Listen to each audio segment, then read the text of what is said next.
One of the common scenes found in early parts of stories is the inciting incident, also named the call to adventure. It's a moment or series of them where someone or something urges/pushes the protagonist toward the plot of the story.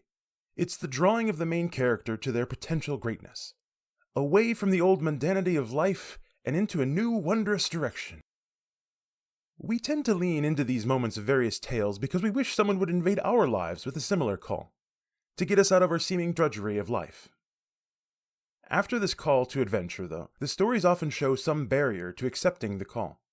A lingering desire to remain in the comforts of home, a difficult enemy who stands as the gatekeeper to adventure, or some sort of confusion that leaves the protagonist nearly missing out on the whole thing.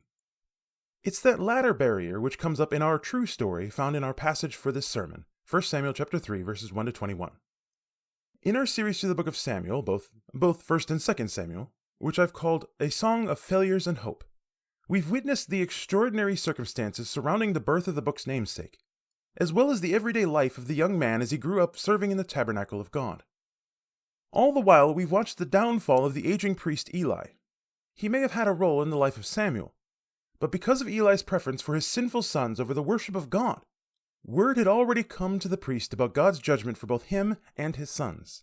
There had been a contrasting of Samuel, who served faithfully in the presence of God, and Hophni and Phinehas, Eli's sons, who scoffed at the worship of God, which they were called to perform, as well as God's commands for life, while they lived like kings with concubines.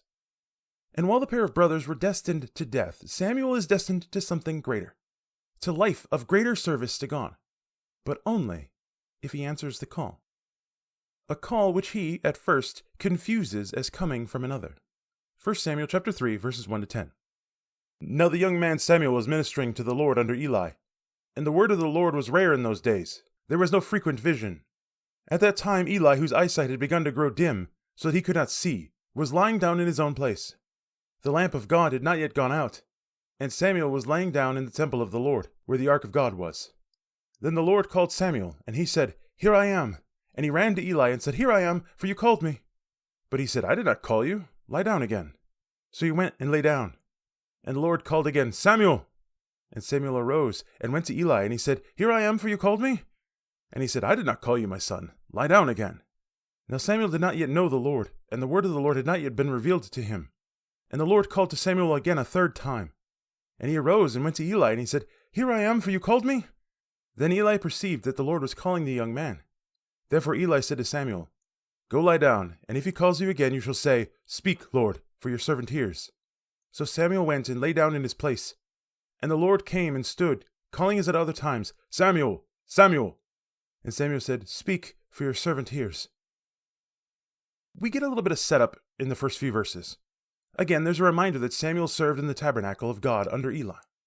And there's that descriptor of young man again, the one which we saw was integral to the juxtaposition between Samuel and the sons of Eli in the previous chapter. Samuel was faithful in his service to God. As well, we see in the second half of verse 1 something I mentioned in the previous sermon. The word of the Lord was rare in those days. It wasn't like prophecies just popped up anywhere and everywhere all the time. That word for rare shows us not only the limited nature of the word of God sent directly to his servants in those days, but also that such words were held as highly valuable. Rare in the sense of how precious gems are sought after with a high price tag. It doesn't mean that prophecies were unheard of. There were prophets. We saw one speak to Eli in the last chapter. But they were uncommon enough that your average Israelite might never come across a prophet in their entire lifetime. When the verse says there were not frequent visions, it means that such events weren't just waiting for the right amount of pressure to burst forth. Instead, there might be an occasional drip of a prophecy or a vision. God needed for there to be something important to say to his people before he spoke to them, the people who had been drifting from the true worship of him for quite a while now. Again, we saw that in the last chapter with how the priests were dealing with the sacrifices. We get the appearance of Eli again in verse 2. I find it interesting that Eli grew more and more blind as he aged. Since his sin had been turning a blind eye to the sins of his sons, it seems appropriate for his physical eyes to follow that trend of blindness. The Hebrew makes it even more clear as it says that his eyes had been polluted by dimness. The darkness of sin made his very eyes profane. But this description also likely indicates why Samuel was so close to Eli's sleeping chambers. The young man might need to be called if the aging priest required something in the middle of the night, instead of fumbling around in the darkness. Hard enough to see at nighttime, let alone when you're starting to get blind. One of the last pieces of setup information, which we get in verse 3, was that the lamp of God had not yet gone out. This indicates that it was nighttime when the events occurred. However, the term lamp of God might be pulling double duty here. There are other ways to say that it was the middle of the night, but the use of a term that also has a connection to the revealing light of God who is present with his people. The author had to have a reason for using this term. It's almost like the author wants to show how far away the people were from God. The lamp of God had not yet gone out. The revealing light of God might be dim and flickering as the Israelites turned more and more to their human-made customs and traditions instead of the law of God. The lamp might be low because few followed the commands of God as he had commanded them. But it had not yet gone out. That flame could be fanned, reignited, if only the right fuel could be added to the lamp. And that is what God intended to begin that night, through a young man who slept not far from the Ark of the Covenant, the physical representation of God's presence among the Israelites. In verse 4, the Lord calls Samuel by name. Groggily, the young man wipes sleep from his eyes, and he calls out, "Here I am." Samuel likely thought that he was just answering a call from someone else, and we see that he thought that Eli had called him. So this was probably something more akin to someone calling out, "I'm coming, be there in a sec." But as someone who has studied both the call to adventure from many stories, as well as the calling of God's people to his purpose throughout the Bible, I can't help but say how perfect Samuel's words were in that moment. I don't often say the actual words from other languages because I feel that it often leaves the mind of the audience as soon as it's said, like most other obscure terminology. But this is one of my favorite Hebrew words, so I'm going to break that tendency here. All right? What Samuel says is the Hebrew word, Hineni. Here I am. Behold me. See me. Witness me. Hineni is a term to turn attention toward the speaker, and it is the usual outcry for those called by God for his purpose. It is the answer to the call of God's adventure. Hineni. When God was about to test if Abraham's faith was in God himself, or instead in the gift of a son, God called out to the man, "Abraham!" And the man's sole response was, "Hineni." In Exodus chapter 3, verse 4, God called out to Moses from the burning bush, "Moses, Moses." And he responded, "Hineni." And though it would come many centuries after Samuel, we see this response in the most famous of its appearances, in Isaiah chapter 6, verse 8. A dream came to Isaiah where he witnessed the awesome wonder of the presence of God on his throne. And immediately on his knees, Isaiah cursed his sinfulness. And God sent a fiery angel with a burning coal to cleanse the man's lips. After this, God called out, "Whom shall I send, and who will go for us?" As he searched for a faithful servant to give his words to a faithless people. And Isaiah said, "Hineni, here I am. Send me." When God calls for a special purpose, Hineni is the proper response. I am here for your purpose, God. I will answer the call. Send me, place your gaze upon your humble servant. I will go and perform your will, regardless of the consequences. Hineni. But Samuel didn't realize how perfect his response was. He hadn't yet learned that this voice belonged to the God that he worshipped. It kind of sounded like Eli from the other room. And thus the young man ran to the priest's room and he repeated himself, "Hineni," and followed up with further response in something like, "You called?" Waking from his own slumber, the blind priest sat up. "Samuel, what are you talking about? I didn't call you. Go back to bed." Confused, the young man returned. But a little bit later, the call came again, "Samuel." And again he ran to Eli, "Hineni," on his lips. But again, the priest said it wasn't him. "Go back to bed." Can almost see Eli turn on his side, complaining about youth these days. In verse 7, the author interjects himself into the story to answer what might have been a question on the minds of those originally reading the record. See, people knew that Samuel became not just a prophet of God, but the prophet that everyone knew of. So why was it that he didn't recognize the voice of God? Well, this was the first time that direct contact ever happened. It's common to be a little slow on the uptake in situations like this. Samuel had never spoken directly to God before, so the voice wasn't recognizable to him yet. That time would come later. Back to the story, we see that God called a third time. And if this were a fictional tale, this third time would have been the moment where the protagonist finally realized the truth, because the rule of 3 stands tall in many a tale. But in reality, Samuel went running again, a third time to Eli, again saying, "Hineni, here I am. You needed something? Probably with a sigh, Eli sat up again. No, Samuel, it wasn't me. Go back to... But then something struck the blind priest. Maybe he finally saw something. Maybe this wasn't just the lad's imagination. Maybe really something was going on. Maybe there really was a call going on. He just confused who it came from. So Eli told Samuel that it had to be the Lord calling. God was speaking to the young man in a special way. So he sent Samuel back with instruction to listen. When he calls again, say, "Speak, Lord, for your servant hears." After the young man returned to bed, God called out to him, "Samuel! Samuel!" Notice how this time there's the repetition of the name. It not only shows an urgency of God's call and amplification of the moment, but also this repetition is an echo of Moses' call from the burning bush. Both Moses, the first prophet of the people of Israel, and Samuel, this greatest prophet in his own day and age, have God call out to them by doubly naming them. There's this sense, this question, whether Samuel is the greater prophet that God spoke of to Moses, who was to follow him. And as we're in the early stages of this rise of Samuel and the beginnings of the rising hope of this story arc, we can understand this question in the audience. Could this be the hope that we've been waiting for so long? But since we know that each of the 4 story arcs in the book will end in failure, we understand that this questioned hope is misplaced. The greater prophet is Jesus, God enfleshed in humanity, who is priest, prophet, and king. The one who is the greatest hope, the Messiah King, that all of this points toward. But I get a little bit ahead of the story.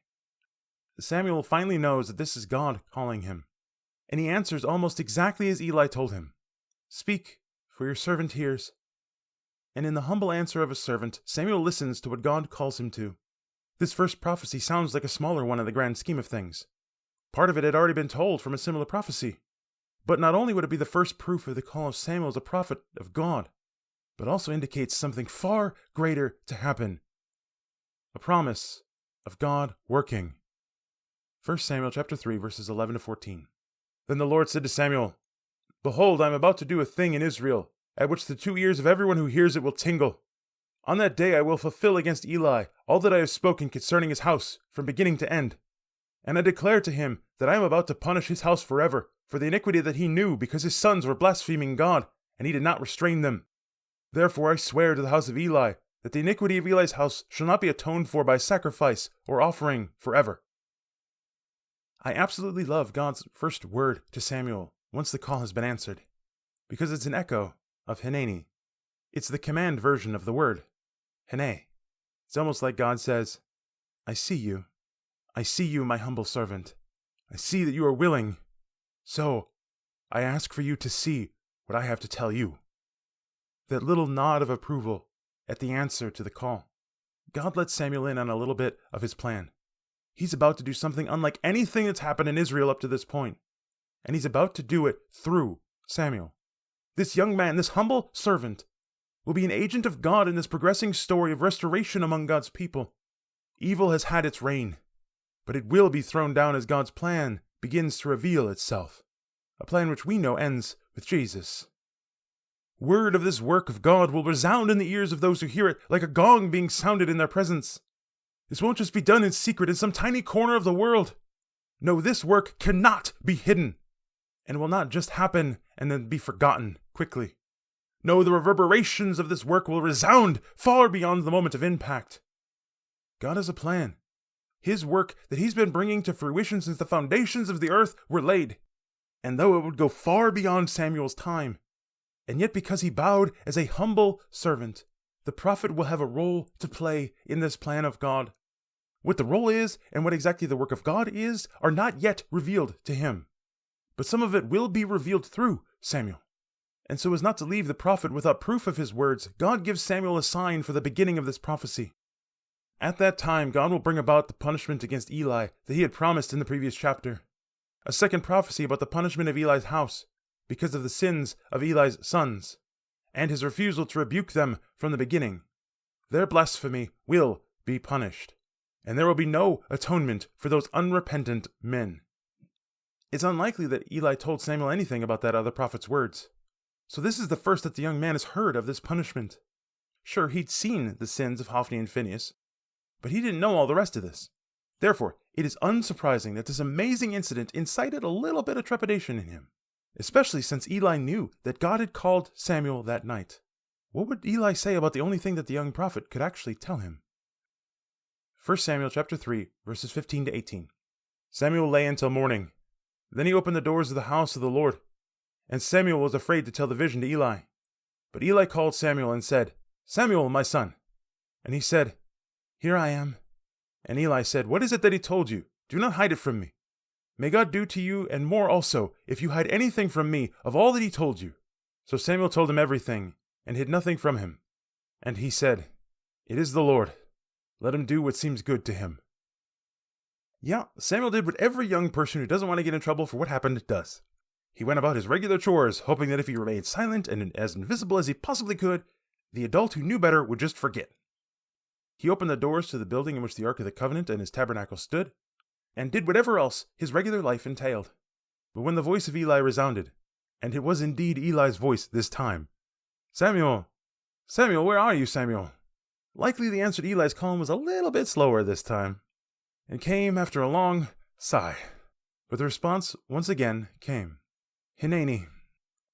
Eli asked what the word of God was, probably with a little bit of hope in the blind man's voice, hope that fell quickly once Samuel told him all of the words of God.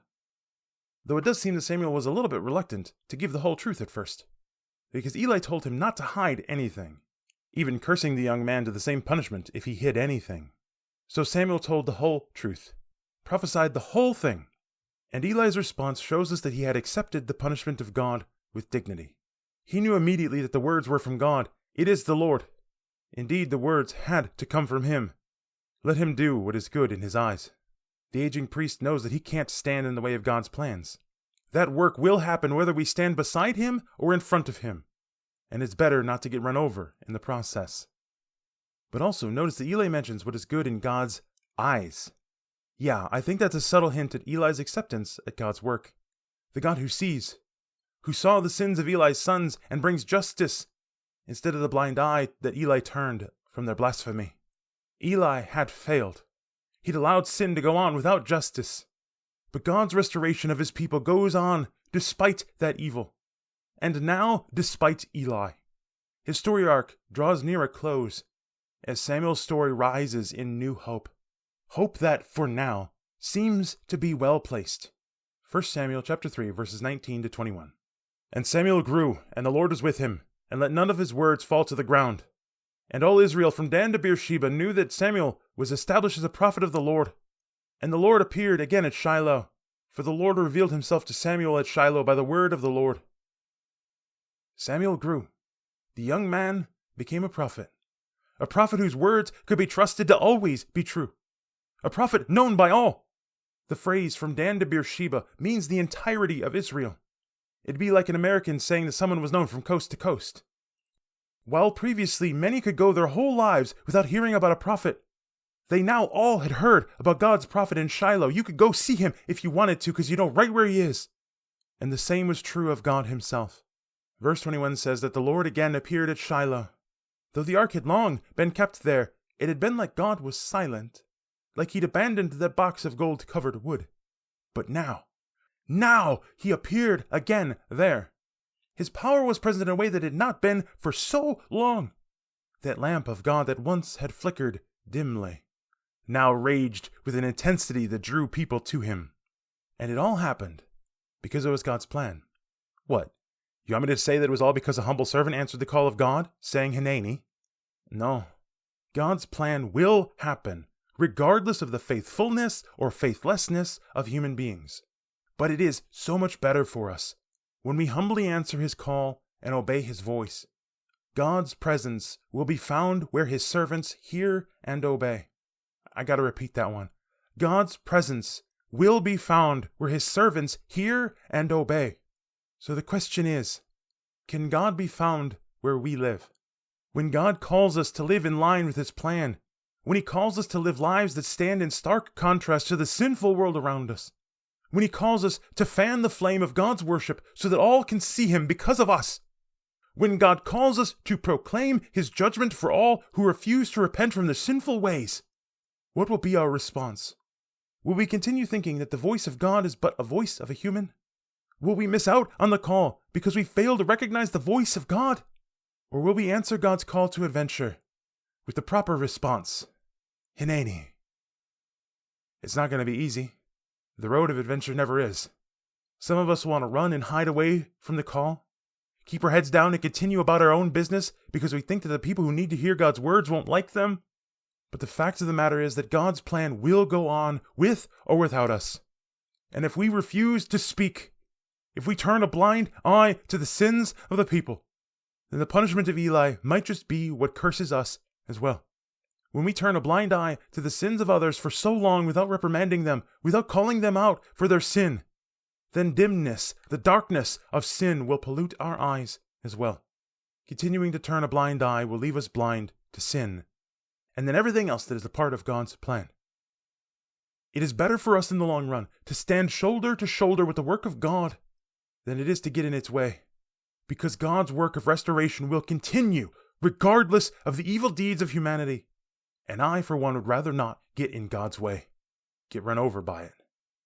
So when the call arises, when the word of God pushes us toward the threshold of adventure, how will you respond? With feigned blindness? With misunderstanding? Or with Hineni? Your humble servant is ready to answer the call, God. Behold me, send me. Here I am.